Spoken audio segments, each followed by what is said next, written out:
Martes 20 de febrero de 2024. Tres mensajes del Evangelio de hoy, tomado del Evangelio de San Mateo, capítulo 6, versículos del 7 al 15. En aquel tiempo dijo Jesús a sus discípulos: Cuando recéis, no uséis muchas palabras como los gentiles, que se imaginan que por hablar mucho les harán caso. No seáis como ellos, pues vuestro Padre sabe lo que os hace falta antes que lo pidáis.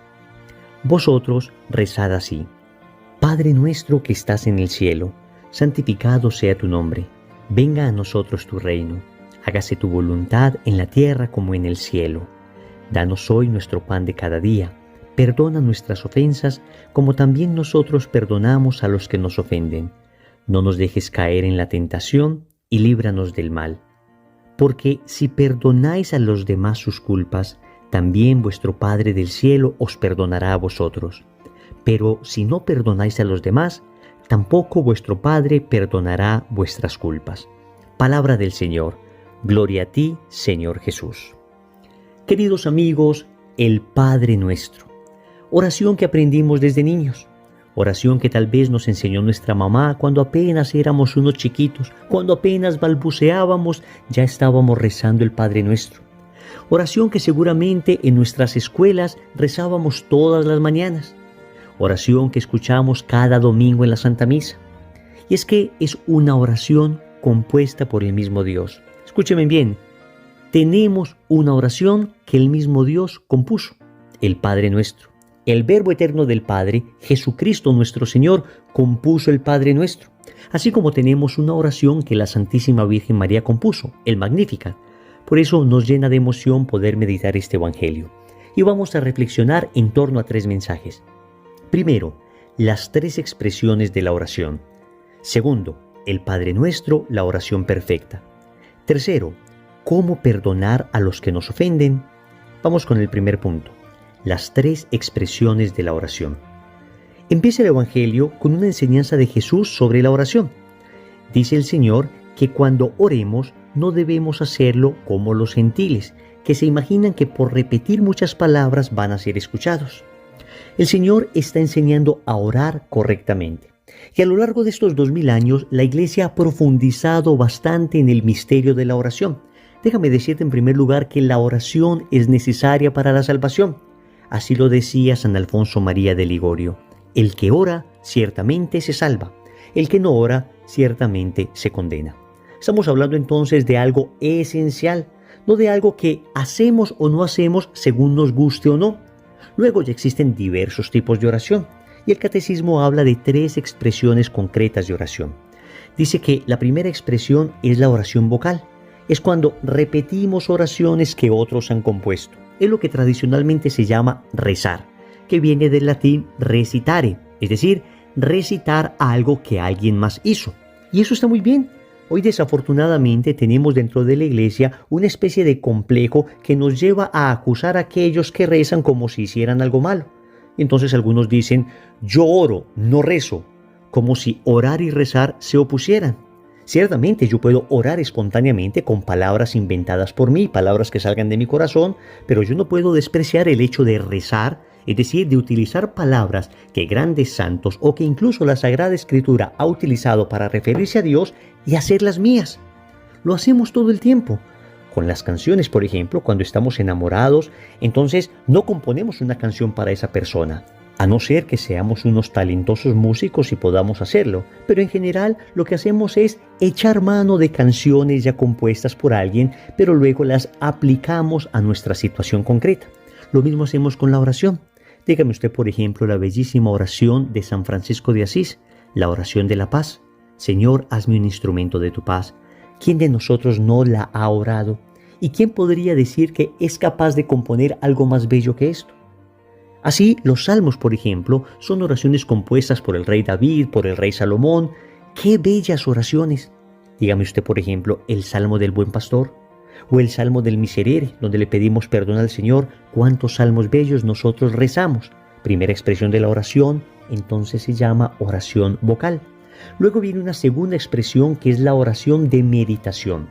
Ya no solamente es recitar oraciones, sino conversar con Dios, es decir, leer la realidad en torno a la palabra de Dios.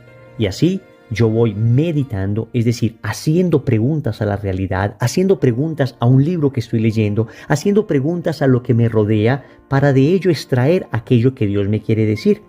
Se medita entonces haciendo un uso de la razón, un uso de la mente, y de esa manera se entabla una conversación con Dios. Agarras, por ejemplo, un libro, agarras, por ejemplo, un texto bíblico, agarras, por ejemplo, un cuadro y comienzas a observarlo. Y de ello comienzas a meditar y comienzas a pensar en este cuadro de la Virgen, en este texto bíblico, en este acontecimiento que vimos en las noticias, en este suceso que nos ocurrió. Nos preguntamos, ¿qué me quiere decir el Señor? Y entonces entablo un diálogo con Dios. Luego viene una tercera expresión de la oración que se llama la contemplación. Es un diálogo de miradas, es un diálogo de corazones, es el diálogo que tiene la mamá y su hijo recién nacido cuando solo con las miradas se comunican, solo con suspiros de amor. Es aquello que se cuenta del santo cura de Ars, que una vez entró a su parroquia y vio a un campesinito que miraba a Jesús y le preguntó, ¿qué hablas con él? El campesinito le respondió, nada, yo lo miro y él me mira. La contemplación se entiende en términos de amor. Ya no es tanto un proceso del intelecto, ya no es tanto un proceso de la razón, sino más bien un movimiento del corazón. Se contempla cuando me quedo en silencio ante el Santísimo y dejo que los rayos de la misericordia de Dios me transformen como los rayos del sol a través de la fotosíntesis transforma las plantas. Es un proceso de enamoramiento por presencia. Segundo, el Padre Nuestro, la oración perfecta. Amigos, tenemos una oración hecha por el mismo Dios y vamos rápidamente a recorrer cada frase del Padre Nuestro. Y empieza con esta bella palabra, Padre. Porque en el Antiguo Testamento se decía que Dios era como un Padre, pero Jesús nos dice, no, Dios no es como un Padre, Dios es el Padre. En realidad, Dios es nuestro Padre. Y luego decimos nuestro, porque no es mi Padre, mi propiedad. No es simplemente el Padre para mí, sino que es el Padre para todos. Uno en su egoísmo quisiera que las bendiciones solo le llegaran a uno, pero cuando decimos que es Padre Nuestro estamos diciendo que las bendiciones llegan para todos. Luego decimos que estás en el cielo y nos dice el Catecismo de la Iglesia Católica que esto no implica un alejamiento de Dios, sino que expresa su majestad. Que estás en el cielo significa que Dios es todopoderoso, significa que Él lo domina y lo gobierna todo, que aunque es mi Padre no puedo faltarle al respeto, que debo mantener un santo temor reverencial hacia Él. Y después vienen 7 peticiones. Después de decir, Padre nuestro que estás en el cielo, empezamos con la primera, santificado sea tu nombre. Y le decimos a Dios que deseamos que su nombre sea santificado. Esto implica deseo predicar, deseo anunciar tu nombre y deseo que todo el mundo lo conozca para que lo proclame glorioso. Deseo que todo el mundo reconozca tu santidad. Luego decimos, venga a nosotros tu reino. Y el reino de Dios no es otra cosa que el hecho de que yo deje de gobernar sobre mi corazón, sobre mi vida y le entregue a Dios el trono de mi existencia.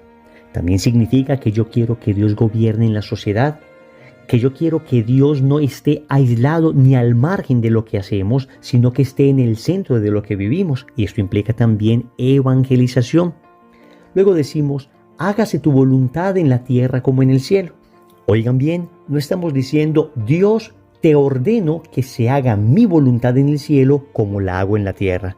A veces nuestras oraciones tienen ese tufo de soberbia, casi imponiendo a Dios lo que nosotros queremos. Y si Dios no lo hace, entonces dejo de creer en Él. La oración es linda, el Padre Nuestro es bello y nos enseña la humildad. No mi voluntad, sino la tuya, Señor. No lo que yo quiera, sino lo que tú quieras. Que se haga tu voluntad en la tierra como en el cielo. Luego le decimos, danos hoy el pan de cada día. ¿Qué pan? Primero el pan eucarístico. Él mismo es nuestro pan que nos alimenta, pero también el pan de la palabra, la lección divina todos los días que alimenta nuestro espíritu y por supuesto el pan material que no nos ha de faltar. Perdona nuestras ofensas como también nosotros perdonamos a los que nos ofenden. Tremenda petición. Le estamos diciendo al Señor que la condición para que Él nos perdone es que nosotros perdonemos. En el tercer punto volveremos sobre esto. No nos dejes caer en la tentación, es la penúltima petición. Y noten que no le estamos diciendo a Dios que no nos permita tentaciones. Amigos, las tentaciones en ocasiones prueban de lo que estamos hechos. Cuando hay una tentación y se supera, terminamos más santos. Las tentaciones nos enseñan la humildad porque a veces nosotros creemos que nos las sabemos todas, que estamos muy firmes, muy seguros, pero cuando viene una tentación vergonzosa, aunque una tentación no es pecado, manifiesta nuestras inclinaciones y debilidades, las que todavía persisten en nosotros. Entonces le decimos a Dios, esas tentaciones que tú permites, que no ocasionas, pero permites, que yo las pueda vencer. No me dejes caer en ellas. Y después le decimos, y líbranos del mal. El catecismo nos dice que la palabra mal no es simplemente un concepto, sino que enuncia a una persona que nos libre del maligno. En latín se dice, sed liberanos a malo, y líbranos del maligno, de nuestro enemigo mortal. Tenemos un enemigo, el diablo, que quiere destruirnos, que quiere acabar nuestra vida espiritual. Pues en el Padre Nuestro le estamos diciendo a Dios, protégenos. He ahí una verdadera oración de liberación y de protección. Qué bello es orar el Padre Nuestro y cuánto nos cambiaría la vida si cada que lo oramos entendiéramos lo que decimos. Tercero, ¿cómo perdonar a los que nos ofenden? Es curioso que una vez termina el Señor el Padre Nuestro, vuelve sobre el tema del perdón y así le dice a sus apóstoles, porque si perdonáis a los demás sus culpas, también vuestro Padre del cielo os perdonará a vosotros. La pregunta es entonces, ¿cómo lograr perdonar a los demás? Les voy a dar una serie de consejos que les pueden servir. Lo primero es pedir la gracia. Ya queremos perdonar porque el Señor nos pide que perdonemos y nosotros amamos a Jesús y queremos obedecerle. Pero solos no somos capaces, nos es imposible por nuestras propias fuerzas. Entonces empezamos a pedir la gracia. En cada oración le decimos, Dios mío, dame la gracia de perdonar, dame la gracia de sanar esta herida que tengo, de perdonar a los demás, incluso de perdonarme a mí mismo y hasta de perdonar la imagen distorsionada que tengo de ti, Dios mío. En ocasiones se nos deforma la imagen de Dios en el alma porque creemos que Él es el culpable de muchas cosas que nos suceden. Entonces pedimos la gracia. Después lo que viene es orar por la persona que nos ha hecho daño. Recordemos que hace poco en el Evangelio el Señor nos invitaba a rezar por los que nos perseguían. Esto sirve mucho porque cuando se ora por quien nos hace daño, el corazón se va ablandando y va adquiriendo capacidad de perdón. Luego debemos aprender a ofrecer nuestros dolores. La razón por la que nos llenamos de odio es porque no hemos aprendido a unir nuestros sufrimientos a Cristo. Entonces, como los vivimos solos, nos llenamos de rencores, de heridas. Pero si viviéramos nuestro dolor unido a Cristo, si ofreciéramos cada herida que nos hacen, entonces nuestro corazón sanaría inmediatamente. Entonces ese dolor nos santificaría. Ojo, no estoy diciendo que ese dolor sea bueno, no estoy diciendo que sea maravilloso que nos hagan sufrir. Lo que estoy diciendo es que después de que Cristo sufrió y murió por nosotros, todo dolor que experimentamos ahora puede adquirir valor redentor. Entonces le decimos a Dios, este sufrimiento, esta pena, este dolor, esto que me están haciendo, lo uno a tu cruz y lo ofrezco por la salvación de mi propia alma y las de mis hermanos. Ofrecemos nuestros dolores. Y finalmente hay que saber que para perdonar no se debe sentir, se debe querer.